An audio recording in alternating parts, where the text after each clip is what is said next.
What is going on, everybody? Welcome back and welcome into our next top 10 positional breakdowns video for the 2022 NFL Draft. Today we're going to be taking a look at this running back class, and I know what you're thinking. Running backs, mid, as the kids say it, but look, the best running back in the NFL is a good running back on a rookie contract. And the reason we all say running backs, the value, it's not there, all this stuff, it's because all of these day 2, even day 3 running backs don't just hit but become stars at the next level. So I do actually find myself getting pretty excited for a lot of running back classes, but this one especially, I think is really a deep, fun class. So I'm excited to get into it. In fact, there's even more potential starters than just the 10 guys I'm going to talk about in this video right here. So if you are interested in some of those players and all 38 running backs I've evaluated and everybody in this class at every position,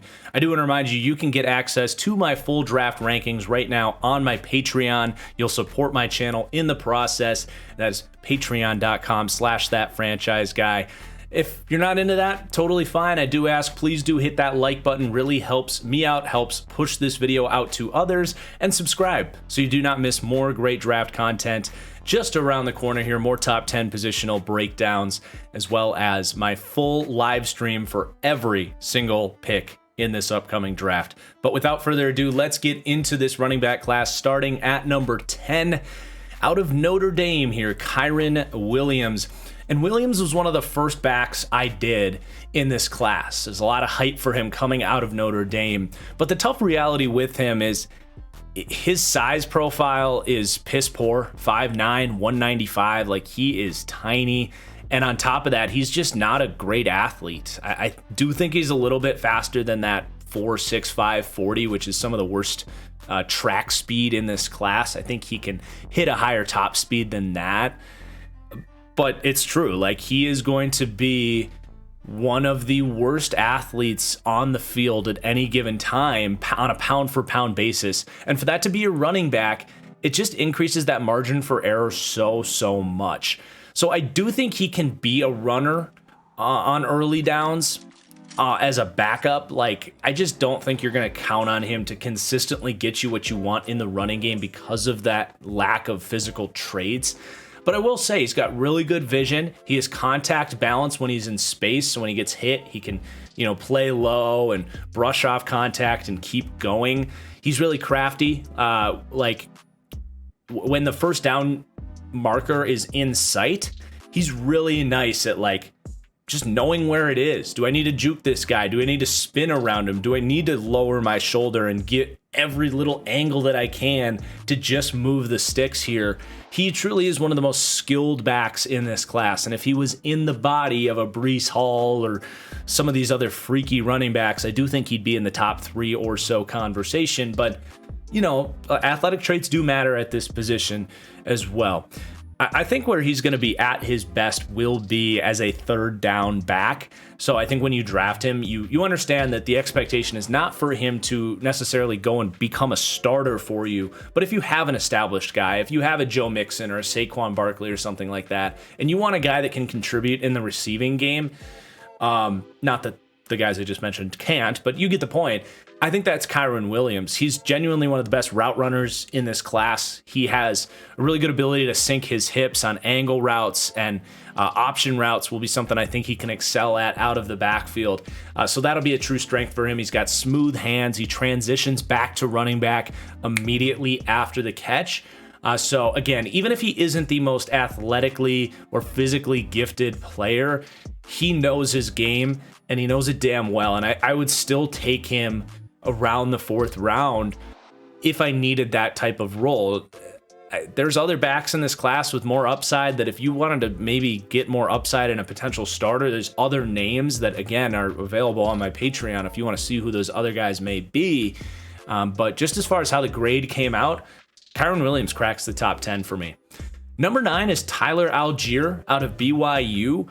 And I ended up liking Algier a lot more than I thought I would, just because, again, he's one of these guys that doesn't have that athletic profile. He's just not a super fast guy, ran his 40 in the 4.6s, just doesn't have a lot of athletic juice, acceleration, change of direction, home run hitting ability. It's just not really something you expect from him at the next level. But I do think he's in this breadth of these kind of mid-round contact balance, powerful backs that we've seen go and be successful at the next level.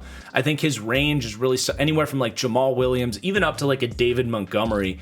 Because the one thing I will say about Tyler Algier is there are plays where his speed is better than you would think. I think he really builds up speed and you don't see him get caught from behind too often. And that's kind of similar with David Montgomery, who I think also ran in the 4.6s. So I think a lot of David Montgomery. I don't know if Tyler Algier is going to be that good of a player, but I think he can be. But anyway, back to what he does on the field. Really good vision, lowers his shoulder and just will get that extra yard when you need it.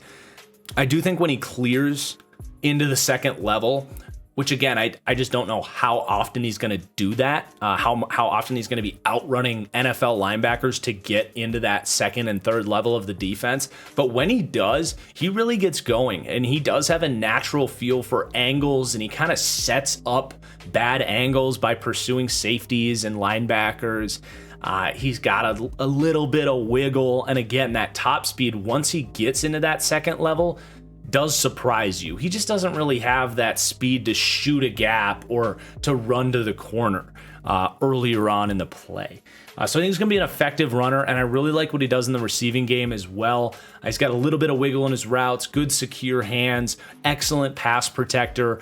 So ultimately, I think Jamal Williams is kind of the perfect comp, almost that jack of all trades, master of none. I think Algier does have a little bit more upside than a Jamal Williams, but it's a pretty close comparison. I would take him round 4, and if either your running back room sucks or you need a quality backup that if you have an injury, you need someone that can come in and give you productive play, that to me is Tyler Algier. Okay, number 8 is Isaiah Spiller out of Texas A&M, and I kind of made some waves on Twitter a couple days ago. I actually had him as low as RB16, which goes to show you how much talent is in this class, and kind of the gap between 8 and 16 isn't that wide. But as I revisited him, I did see a little bit more juice than the first time I watched him. For whatever reason, sometimes it just doesn't pop. But I don't love his upside. I don't love his long speed. I think he is a lot closer to like a Tyler Algier as like a potential starter, but someone that you could probably always get a little bit better with. But with Spiller, I think his two best traits here are going to be the vision he has on inside zones. He's a patient runner and can see things developing from the second level. And he's got a really nice jump cut that, of course, he'll use to make defenders miss in space. But I think it's even more useful for him as he's changing lanes, as he's trying to find the right place to go as a runner. So he can change lanes and plant that back foot and accelerate super well. So I do think he can be a very productive runner with that combination of vision and acceleration and the technique in his jump cut. But there's a lot of issues with Isaiah Spiller's game that I had, at least. He's consistently being talked about as the third or fourth best running back in this class, and I'm not really there with him. I don't see the upside because he's got a lack of speed. I think his natural change of direction is a bit overrated. He can change direction because he's really great with his technique in his jump cut, but that's not always something that's available to him like when he's in space. So if he's trying to flip his hips and use that natural change of direction ability in space, it's just not really very fluid for him. So he's a good athlete. He's not a great athlete. He's not a particularly powerful runner either for a guy that's going to do his best work between the tackles, in my opinion. So that all just kind of reduces his ceiling a good bit, but he is going to be a productive runner in the NFL. So another player that I think if you need on an emergency basis, if your running back room either sucks or your running back, your starter gets hurt, he can plug in, especially in inside zone heavy systems where he can use that vision to his best advantage. He's also really good in the receiving game, good route runner, some of the best hands in this class, good kind of catch radius and all that stuff. So he'll be able to add value there as well. Number 7 is Tyler Beatty out of Missouri. And, you know, it does get a little bit tough because I'm giving grades to these players as an overall basis, but it is going to be a stylistic preference. Like if you want someone that can carry a workload, be a potential 3-down starter for you, you're going to lean more towards an Isaiah Spiller over a Tyler Beatty, who's more of that sort of scat back, right? But evaluating him as a scat back, I think Tyler Beatty is a better prospect than Isaiah Spiller is as a 3-down running back, if that makes sense. It's kind of tough to sort through all that in a top 10 list, but the grade itself does come in a little bit higher for me on Tyler Beatty. I think he's a phenomenal receiving back. And honestly, we're going to talk about James Cook in just a little bit, but the gap between those two guys is marginal. He's got great route running, he's got good hands, and is explosive.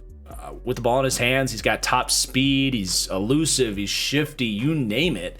So there's really no reason to believe he can't do exactly what he did for Missouri at the next level, and that's come in as a 3rd-down back and, of course, contribute in the receiving game and the screen game where he can have explosive runs, but he can also make defenders miss and get tough yardage after the catch. But Beatty's no twig. He's almost 200 pounds at 5'8". He's pretty rocked up, so he's not useless as a runner. So if it's 3rd and 5, you can absolutely hand the ball off to him, and as someone that defenses have to account for. So I like that aspect of him as well. And that does take me to James Cook at number 6. And he does come in ahead of Beatty because I do think he has a little bit more upside. He's a little bit longer, a little bit more of a long strider to maybe be like that Matt Breida mold. I would just say the San Francisco running back mold, where they want that guy in an outside zone that can read the blocks and turn the corner and hit that home run. Think Matt Breida, Raheem Mostert. There's another one that I can't think of right now, but I think he has a chance to fill into that role in that specific system. I don't think James Cook is quite as good between the tackles as Tyler Beatty is, just because he's very lanky. He doesn't really have a lot of power at all. He's not going to run through a lot of arm tackles or any of that stuff. So there is a little bit of a trade-off stylistically. But James Cook also brings pretty much everything we said about Beatty as a receiving back. Really good route runner, good hands, explosive ability after the catch. I would actually argue that Beatty's a little bit shiftier. So again, these guys to me fit that 3rd-down running back profile. I think James Cook in a outside zone heavy system has a chance to be a starter, something like a Matt Breida was for the Niners. But ultimately, I guess what I'm trying to say here is give me Beatty in the 4th over James Cook in the 2nd, if that's where you have to draft James Cook. But both prospects are guys I like. They make my top 10 list for a reason and are, again, players that are a little bit more of that 3rd-down role, most likely at the next level, but will be damn good in that spot. But now as we get into the top 5, we are back to kind of talking about true potential 3-down running backs. And Dameon Pierce is my number 5 running back. And Pierce is pretty close to a lot of the stuff we said about Tyler Algier. Not the fastest guy, not the best quick twitch athleticism, not the best change of direction. But what Pierce has to me is a lot more juice between the tackles. He's so good at like basically seeing bullets cave in on him and reacting to them. So like he has vision to anticipate holes opening. And beyond that, he just, when he sees defenders coming at him, he just kind of grinds out tough yardage and is super creative to get through the muck. Like he can put on a spin, he'll truck you, he'll juke you. He has a lot of tools at his disposal and a ton of instincts to just get really tough yardage. And he's a really good receiving back as well. So he can be out there on 3rd down. He's one of the best pass protecting running backs I've ever seen. Coaches will love that about him. Like, he'll just stick linebackers. He enjoys that aspect of it. But he's a good route runner. Pretty solid after the catch as well. He brings some of those instincts as a ball carrier into the second level as a running back. In fact, there was a player comp I almost went with Dameon Pierce. I just don't know if he's going to be quite as good at the next level, but I think he can be. That was Josh Jacobs. I ended up going maybe just a step below that with James Robinson, but very similar players. Big, yacked up guys with vision and good ability to make defenders miss as well. It was pretty frustrating that Florida didn't use him more, honestly, because he was incredibly efficient when he got the football. So Dameon Pierce, number 5, someone I think can become a top 20 running back in the league, someone that can maybe get to a second contract and churn out a lot of yardage in the NFL. And then my number 4 back is Zamir White. And this might be takey, it might not. I guess it just kind of depends who you ask. You don't often see Zamir White in like top 5 lists or so, but he's there for me because we're trying to project to the next level, and I see a ton of reasons why Zamir White can quickly become a much better pro than he was a player at Georgia. I think you look at his time at Georgia, he was in a crowded backfield, he dealt with some injuries, which is a legitimate thing. Like, he's got 2 ACLs in the last in his career, going back to high school. Nick Chubb had issues coming out of Georgia with ACL injuries. He's been just fine. Frank Gore had 2 ACLs going way back. He had like the longest career ever. Adrian Peterson won an MVP after an ACL. I'm just not that worried about it personally. I also just, for whatever reason, I know Georgia won a national championship, but I just felt like their run game wasn't blocked up very well, and he didn't get a ton of lanes to run through. Part of that is his vision, but I really just wasn't impressed by their run blocking. And there's not a lot of great offensive line prospects this year coming out for Georgia, so I think there's something to that, but not trying to make all the excuses in the world for him, because he was still a damn good running back, and you can see pretty easily how he can become a really dominant running back at the next level. It's the combination of size, speed, acceleration, elite for him, and toughness, which he absolutely has. I think really, like, in a power run system is where he's going to be at his best, because I don't think he's great at inside zone as far as reading the field, anticipating lanes and all that stuff. I think he is better in power, just because you can give him a lane to run through and make the most of his traits. But I think in time he can develop more of those inside zone instincts. It's a guy that only had about 300 carries in his time at Georgia, so that's just stuff that could come in time. But anyway, his combination of speed and acceleration is just really difficult to find, especially at that size. He is by far the fastest running back that we've talked about so far, other than those scat back types. But for one, he can get to the second level in a heartbeat. When he plants his foot and he goes, you can see it, that juice. But he's also not getting caught from behind. When he clears that second level, it's 3 yards in a cloud of dust with Zamir White. And that's something NFL teams definitely covet. He has that home run hitting ability, and definitely a chance for me to be a 3-down back. Now, there's just a lot of stuff that he needs to prove that he can be better at the next level. I think it's all coachable stuff. I think it's vision. I think it's his ability in the receiving game. We just didn't get to see a lot of it because James Cook was there. Same thing goes for pass protection, is something he can really be coached up. He's not the most creative runner. That is probably the most legitimate knock on him, and that's probably what's going to hold him back from being an elite running back. But Damian Harris is my comp for him, who has similar traits, who was a 3rd-round pick, potentially a little bit underutilized at Alabama, got put in a power run game, and he's been one of the most productive backs in the NFL over the last 2 years. So that's the projection for me with Zamir White. I know his college tape at times a little bit underwhelming, but I think there's plenty of good reasons to believe he's going to be a better pro at the next level. And then my number 3 running back is possibly the most polarizing back in this class, Pierre Strong Jr. out of South Dakota State. And for me, he's LaShawn McCoy at South Dakota State. Speed, I probably should say elusiveness first, like shiftiness, runs kind of squared up and is always running his feet, just outstanding change of direction and acceleration. But he's actually a little bit faster than LaShawn McCoy was, just as far as that breakaway speed. Not that McCoy was slow, but Pierre Strong has gas. The question with Pierre Strong is that level of competition translating. You know, he has these natural instincts against the guys at that level to warp around them and juke them out.